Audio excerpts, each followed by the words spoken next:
All right, good morning, 22nd. This is Sergeant Caudle, and in this video, I'm going to show you how to create a DTS voucher. Now, quick note for those of you that don't know, a voucher comes after you've traveled. An authorization comes before you travel.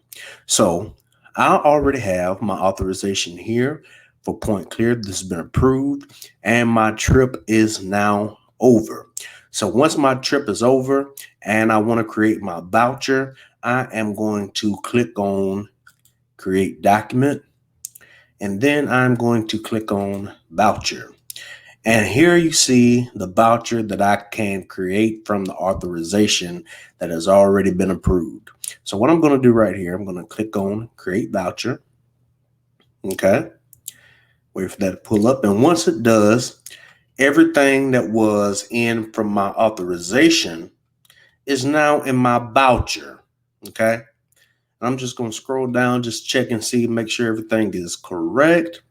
And if your authorization was approved and is correct, there should not be much that you have to do to your voucher.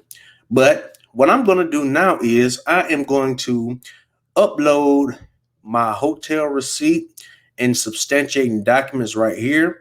As you can see, there's nothing in there yet. And I'm going to show you how to do that right now. So what I'm going to do is I'm going to click on expenses. And then I'm going to just close this out right here. And what I'm going to do is click on add.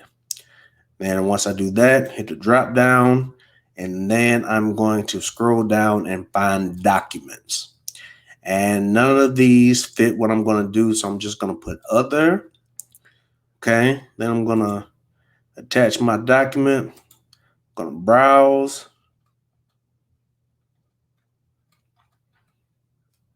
There it is. Retain as PDF. Select. And now my hotel receipt is now attached in there. Now, if you notice here, you have to name it something. That's what that red star means. So I'm going to click in here and I'm just going to say hotel receipt. Then also we have to put something in here on notes. That's what that red star means again. So I'm just going to type lodging. Then I'm going to click add. All right. And then I'm just going to come over here to my sweet spot. I'm going to confirm that just for the moment. We'll get back to that in a second. And voila, there it is in substantiating documents. All right. So now what I want to do is I want to go look at my expenses, my actual expenses that I'm going to put on my voucher. All right. So I'm going to click back on expenses. Going to close that out. And right here, while we're at it, you see this little warning or whatever right here. It's wanting me to put a receipt here too. So I can do that just to clear that up, make it happy. Okay, Point Clear. Obtain this PDF. And attach. All right. Now that goes away. Now these are my expenses right here. These are going to be done a little bit different. So I just want to delete that expense right here. And now I'm going to do it the proper way. All right. So I'm going to open up my receipt right here. So notice right here, we have the city tax, and then we have the room tax. And then we have a 15% resort fee. And then we have a tax on the resort fee. So we are going to put those in two separate expenses. Okay. So I'm staying for 3 nights. So what I want to do is I'm going to do the room and lodging tax first. Okay. I'm going to pull up my calculator here. Move it over here so y'all can see. So I'm going to type this in. I'm going to add it up. Let me make this a little smaller here so I can get the whole thing in there. All right, so it's 519 plus 692 equals, that's 1211. So I'm staying for, I got that charge for 1, 2, 3 nights. Okay, so what I'm going to do now is I'm going to multiply that by 3, 3633. So this is going to be one expense. Okay, so I'm going to go up here, click on add, hit the drop down. There's going to be a lodging expense. So I'm going to scroll down and find lodging taxes. Okay, you don't have to put the receipt here. We already have it. So what was that amount? 3633. I'm going to put that right here. Okay.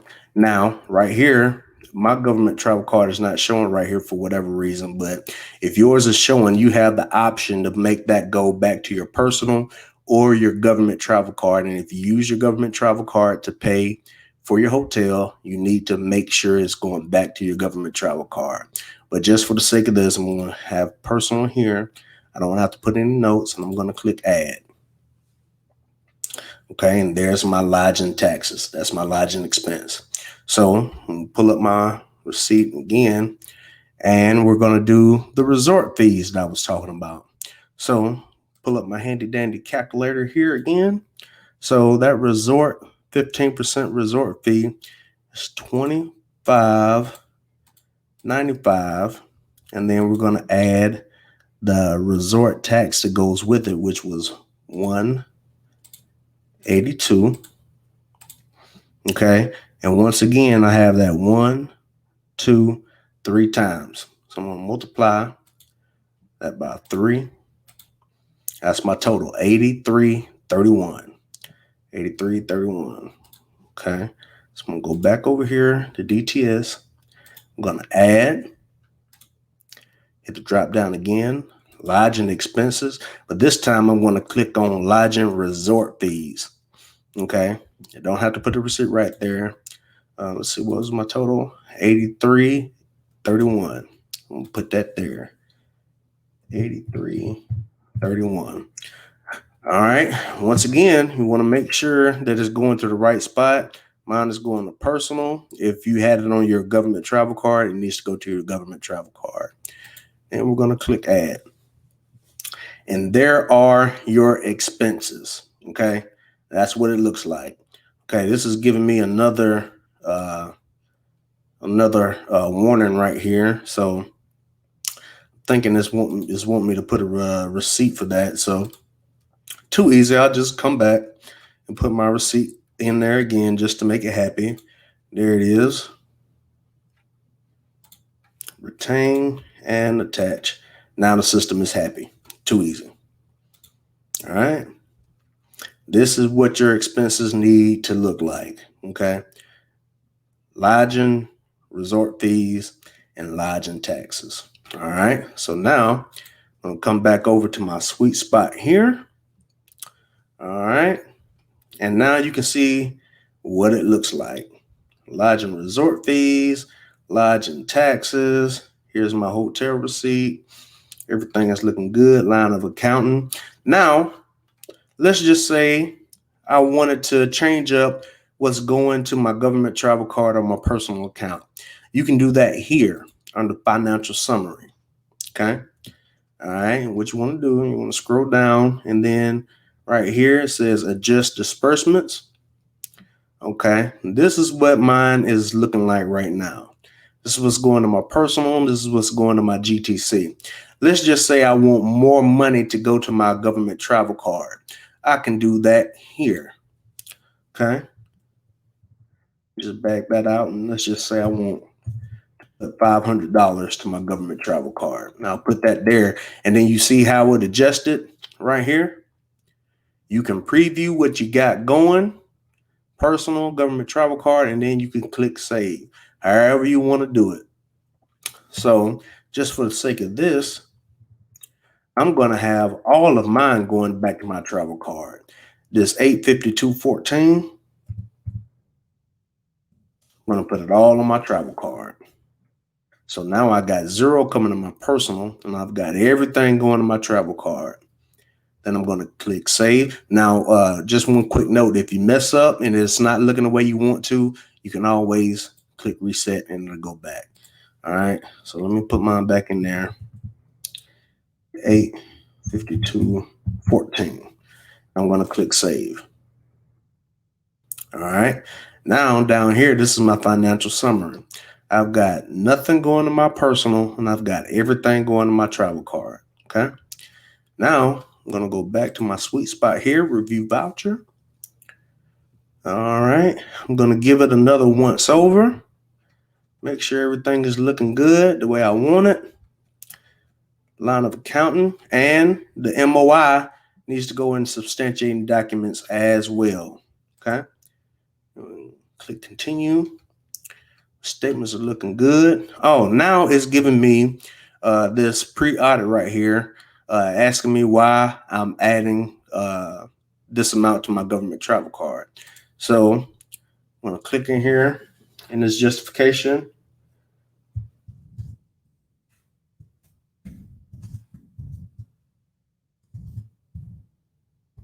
Okay. I'm just going to put that in there because that's why I added it to my travel card, because I want to pay it off in full.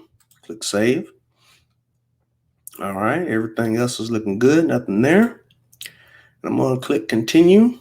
And now I'm going to click sign. My routing list is already there. Then I'm going to hit submit completed document.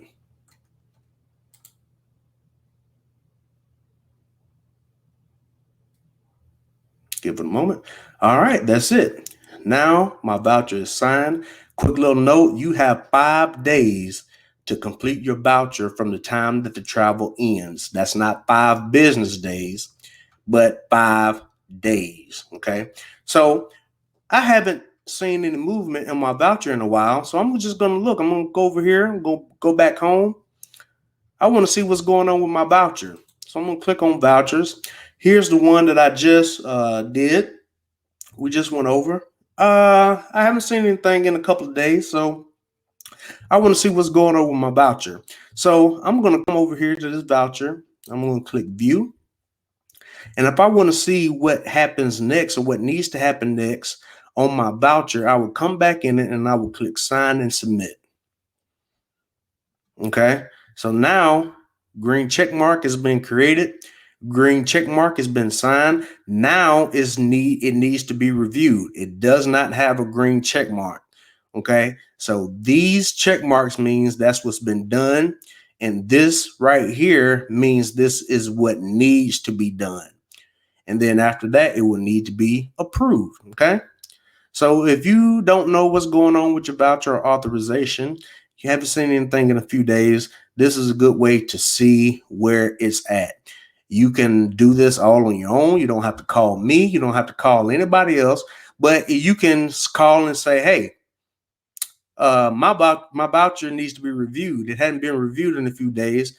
Okay. So you can always do some research on your own to figure out what's going on with your authorization or your voucher. All right.